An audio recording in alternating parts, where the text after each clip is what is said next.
According to the National Alliance on Mental Illness, suicidal thoughts, much like mental health conditions, can really affect anyone, regardless of age, gender, or background. Truth be told, suicide is often a result of an untreated mental health condition. Although suicidal thoughts are common, these should not be considered as normal and often indicate more serious issues. Every year, thousands of lives are taken away by suicide, leaving behind their loved ones to get out of the tragedy of the loss. In many cases, their loved ones are affected by suicide love, or often called as suicide loss survivors, which are left in the dark. Heavy feelings of shame and stigma prevent them from openly talking about it. The month of September is a National Suicide and Prevention Month. It is a time where we can share resources and stories in an effort to shed light on this highly taboo and stigmatized topic.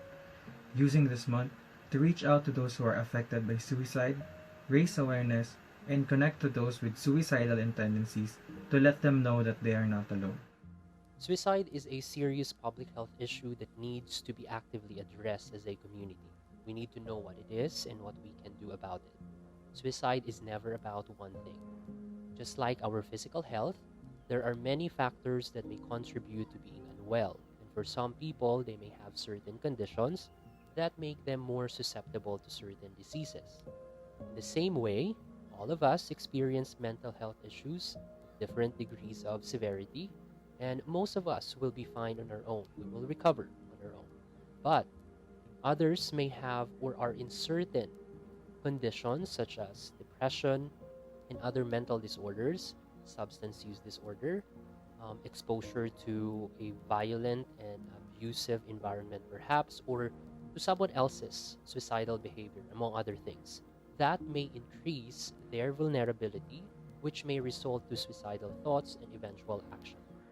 And now you may ask, what are the warning signs I should look out for? As stated by the American Foundation for Suicide Prevention and Suicide Awareness Voices of Education, more often than not, there are obvious and non-obvious warning signs that lead to suicide.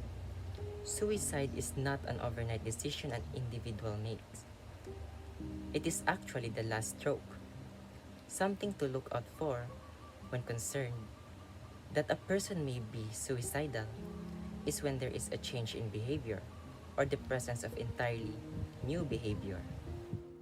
One of the warning signs to look out for is talking. If a person talks about killing themselves, feeling hopeless, having no reason to live, being burdened to others, feeling trapped, or unbearable pain. Some mask these signs as a joke, suddenly blurting it out for others not to notice.